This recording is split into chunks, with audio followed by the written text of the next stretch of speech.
आद्य क्रांतिवीर राघोजी भांगरे सह्याद्री की पहाड़ियों में जन्मा वो बाघ जिसने अंग्रेजी हुकूमत को ऐसी चुनौती दी कि उसे पकड़ने के लिए अंग्रेजों ने 5,000 रुपए का इनाम घोषित कर दिया, जो आज के समय में 50 करोड़ के लगभग है।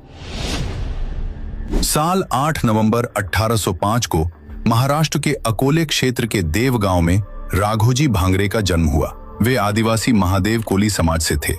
उनके पिता रामजी भांगरे भी अंग्रेजी शासन के खिलाफ संघर्ष करने वाले साहसी योद्धा थे।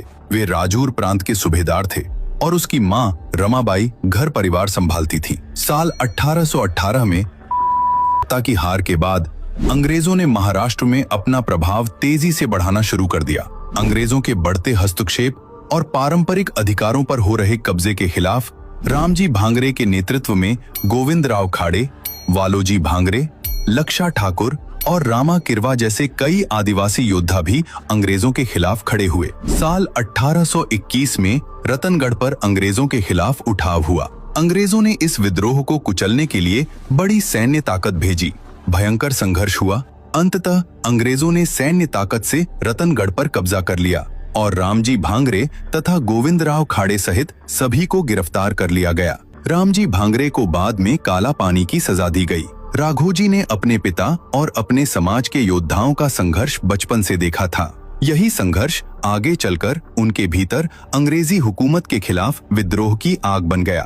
उस समय अंग्रेजी शासन महाराष्ट्र में अपनी पकड़ मजबूत कर रहा था। अंग्रेजों ने कई पारंपरिक अधिकारों और व्यवस्थाओं में बदलाव किए। अब अंग्रेजी सेना ने धीरे धीरे चारों तरफ अपना कब्जा मजबूत करना शुरू कर दिया। उनकी नजर सह्याद्री के उन हरे भरे पहाड़ी इलाकों पर भी थी, जहां घने जंगलों के बीच कई महत्वपूर्ण किले मौजूद थे। लेकिन अंग्रेज खुले तौर पर सीधे आदिवासियों से नहीं लड़ सकते थे, इसलिए उन्होंने एक चाल चली। इन इलाकों के आदिवासी समाज को अपने नियंत्रण में रखने के लिए अंग्रेजों ने साहूकारों और जमींदारों का सहारा लेना शुरू किया और साहूकारों और कर्ज देने वालों का दबाव बढ़ता गया। कर्ज के बदले जमीनें हाथ से निकलने लगी और गरीब किसान तथा आदिवासी समुदाय परेशान होने लगे। गरीब आदिवासियों को कर्ज के जाल में फंसाया जाने लगा। कर्ज बढ़ता गया, जमीनें हाथ से निकलती गईं और कई आदिवासियों पर तरह तरह के अत्याचार होने लगे। जो आदिवासी पीढ़ियों से अपनी जल, जमीन, जंगल और पहाड़ों के साथ जीवन जी रहे थे, वही धीरे धीरे अपनी ही जमीन पर बेबस होते जा रहे थे। राघोजी ने अपने लोगों की यह हालत देखी तो उनके भीतर विद्रोह की आग और भड़क उठी। उन्होंने तय कर लिया, अब अन्याय के सामने झुकना नहीं है। बड़े होने पर राघोजी ने पुलिस पाटिल का कार्यभार संभाला और बाद में राजूर के खाली पुलिस अधिकारी पद के लिए आवेदन किया। लेकिन वह रामजी भांगरे का लड़का है ऐसा मालूम पड़ा तो राघोजी भांगरे की नियुक्ति नहीं हुई और अमृतराव कुलकर्णी को यह पद सौंप दिया गया। फिर बाद में एक कोकण डकैती के मामले में अमृतराव कुलकर्णी ने राघोजी की संलिप्तता का आरोप लगाया। राघोजी पर लगाए गए इस आरोप के बाद अंग्रेजी अधिकारियों ने उनकी गिरफ्तारी का आदेश दिया और राघोजी पुलिस थाने पहुंचे और अपने ऊपर लगाए गए आरोप का जवाब मांगा। वहां राघोजी और अमृतराव कुलकर्णी के बीच बहस हुई। इसी विवाद में अमृतराव की मृत्यु हो गई। इसके बाद राघोजी और अंग्रेजों के बीच संघर्ष और तेज हो गया और राघोजी भांगरे ने खुला विद्रोह छेड़ दिया। राघोजी ने साहूकारों और शोषण करने वालों के खिलाफ मोर्चा खोल दिया। गरीब किसानों की जमीनों से जुड़े कर्ज और दस्तावेजों को निशाना बनाया और जबरदस्ती और झूठे दस्तावेजों को जलाया और शोषण का यह सिलसिला तोड़ने की कोशिश की गई। राघोजी और उनके साथियों ने उन लोगों के खिलाफ भी कठोर कार्रवाई की जो गरीबों पर अत्याचार करते थे। उनसे धन लूटकर गरीब और जरूरतमंद लोगों में बांट देता था। लोग राघोजी को अपना रक्षक मानने लगे, जबकि साहूकारों और अंग्रेजी हुकूमत में उनका खौफ बढ़ता गया। राघोजी का संघर्ष धीरे धीरे सह्याद्री के कई इलाकों में फैलने लगा।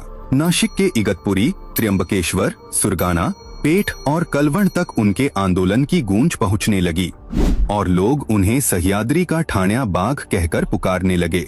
राघोजी के लिए सह्याद्री के जंगल और पहाड़ उनके संघर्ष का आधार बन गए। घने जंगल, ऊंची पहाड़ियां और कठिन रास्ते राघोजी की सबसे बड़ी ताकत बन गए।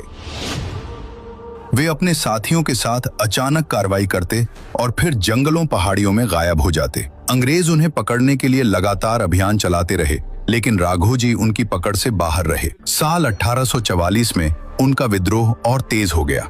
उनके साथियों ने अंग्रेजी सत्ता और उसके समर्थकों को चुनौती देना शुरू कर दिया। फिर एक समय अंग्रेजों को राघोजी भांगरे की सूचना मिली और अंग्रेजों ने राघोजी को पकड़ने के लिए सैनिक भेजे। राघोजी ने अपना ठिकाना बाड़गी की माची से अलंग और कुलंग किलों की ओर कर लिया। इसी दौरान भीमाशंकर की पहाड़ियों में अंग्रेजी सेना और राघोजी के आदिवासी योद्धाओं के बीच भीषण संघर्ष हुआ। संख्या में कम होने के बावजूद आदिवासी योद्धाओं ने अंग्रेजों को कड़ी चुनौती दी।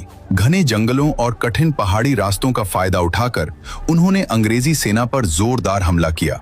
इस संघर्ष में कई आदिवासी योद्धा शहीद हुए, लेकिन राघोजी भांगरे अंग्रेजों की पकड़ में नहीं आए और वहां से निकलने में सफल रहे। भीमाशंकर में अंग्रेजों को चकमा देकर निकलने के बाद राघोजी भांगरे ने अंग्रेजी हुकूमत को खुली चुनौती दे दी। उन्होंने साफ चेतावनी दी, अब ये लड़ाई सिर्फ मेरी नहीं, ये लड़ाई हमारी जल, जंगल और जमीन की है। राघोजी की इस चुनौती के बाद अंग्रेजी हुकूमत ने उन्हें कुचलने के लिए बड़ी सैन्य ताकत जुटाई। साल 1845 में राघोजी ने जुन्नर में खुला उठाव किया। इसके बाद जुन्नर के इलाके में अंग्रेजी सेना और राघोजी भांगरे के बीच आमने सामने का भीषण संघर्ष हुआ। कहा जाता है कि उस बड़ी लड़ाई में करीब 10,000 अंग्रेजी सैनिकों का सामना राघोजी भांगरे के लगभग 2,000 आदिवासी योद्धाओं से हुआ। संघर्ष इतना भयंकर था कि लगभग 7,000 अंग्रेजी सैनिकों के मारे जाने की बात कही जाती है। इस बार अंग्रेजी सेना और राघोजी के योद्धाओं के बीच सीधी और भीषण लड़ाई हुई। राघोजी जुन्नर की बाजार पेट का फायदा उठाकर वहां से सुरक्षित निकलने में सफल रहे, लेकिन इस उठाव में उन्होंने अपने कई साथियों को खो दिया। इसी दौरान अंग्रेजों ने राघोजी के भाई बापूजी भांगरे को भी गिरफ्तार कर लिया। बापूजी भांगरे को अंग्रेजों ने पकड़कर जेल भेज दिया और बाद में उन्हें फांसी की सजा दी गई। भाई की गिरफ्तारी और बलिदान के बाद भी राघोजी ने अंग्रेजों के सामने झुकने से इनकार कर दिया। इसके बाद उन्होंने भूमिगत रहकर अपना संघर्ष जारी रखने का फैसला किया। इस संघर्ष के इन आंकड़ों का पूरा विवरण आधिकारिक ऐतिहासिक दस्तावेजों में स्पष्ट रूप से दर्ज नहीं मिलता, क्योंकि कोई भी अपनी इतनी बड़ी हार इतिहास में कभी नहीं लिखेगा और अंग्रेजों ने भी नहीं लिखा। लेकिन आदिवासियों ने अपनी लोकमान्यता और लोक कथा बचाई रखी। लड़ाई के बाद राघोजी फिर सह्याद्री की पहाड़ियों में गायब हो गए। इसके बाद राघोजी भांगरे ने जमींदारों, साहूकारों और अंग्रेजों के खिलाफ भयंकर विरोध छेड़ दिया। कहा जाता है कि जो जमींदार और साहूकार अंग्रेजों की मदद करते थे, राघोजी उनके खिलाफ कठोर कार्रवाई करते थे और उनके कान और नाक काट दिए जाते थे। उनके बढ़ते विरोध के कारण कई जमींदार और साहूकार कोंकण प्रदेश छोड़कर भाग गए। अंग्रेजों के लिए उनका पीछा करना और भी मुश्किल हो गया। इस घटना के बाद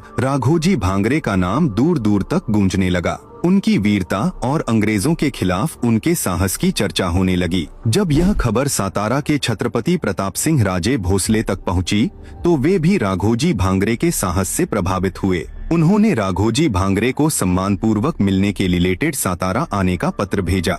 राघोजी सातारा पहुँचे और छत्रपति प्रताप सिंह राजे भोसले से उनकी मुलाकात हुई। प्रताप सिंह ने राघोजी के साहस और संघर्ष का सम्मान किया। यह मुलाकात राघोजी के संघर्ष की एक महत्वपूर्ण कड़ी बन गई। इसके बाद राघोजी फिर अपने संघर्ष में लौट आए। अब अंग्रेजी सरकार ने मजबूर होकर राघोजी भांगरे को पकड़ने के लिए 5,000 रुपए का बड़ा इनाम घोषित कर दिया। अंग्रेजों को उम्मीद थी कि इनाम के लालच में कोई उनके बारे में जानकारी देगा, लेकिन सह्याद्री का यह बाघ लंबे समय तक अंग्रेजों से बचता रहा। फिर आया 1847 का अंत और 1848 की शुरुआत। अंग्रेज अधिकारी लेफ्टिनेंट गेल को खबर मिली कि राघोजी पहाड़ियों से निकलकर पंढरपुर की ओर जा रहे हैं। गेल अपने सैनिकों के साथ उनका पीछा करने निकल पड़ा। वह पंढरपुर पहुंचा और भेष बदलकर राघोजी की तलाश शुरू की। अंततः पुलिस को पता चला कि राघोजी का छोटा दल नदी के किनारे मौजूद है। राघोजी उस समय गोसाई के वेश में थे। अंग्रेजों ने उन्हें पहचान लिया।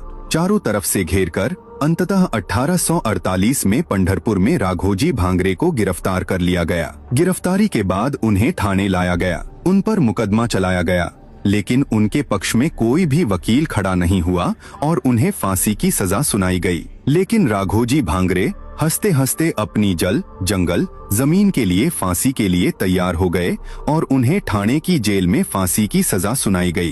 अंग्रेजी हुकूमत सोच रही थी कि राघोजी को खत्म कर देने से उनका संघर्ष भी खत्म हो जाएगा, लेकिन वे भूल गए थे किसी योद्धा का शरीर खत्म किया जा सकता है, उसका विचार नहीं। और फिर आया वो दिन 2 मई 1848। अंग्रेजों ने आद्य क्रांतिवीर राघोजी भांगरे को ठाणे कारागृह में फांसी दे दी। जिस योद्धा ने अपने लोगों के अधिकार, सम्मान और स्वाभिमान के लिए अंग्रेजी सत्ता को चुनौती दी थी, उसने अपने प्राणों का बलिदान दे दिया। लेकिन अंग्रेज राघोजी के शरीर को खत्म कर सके, उनकी कहानी को नहीं। सह्याद्री की पहाड़ियों ने उनका संघर्ष याद रखा, महाराष्ट्र की धरती ने उनका बलिदान याद रखा और आने वाली पीढ़ियों ने उन्हें उस वीर के रूप में याद रखा जिसने अंग्रेजी शासन के सामने झुकने से इनकार कर दिया था। हम आदिवासियों को हराने में कई जाति के लोगों ने सदियों से चाल चली है।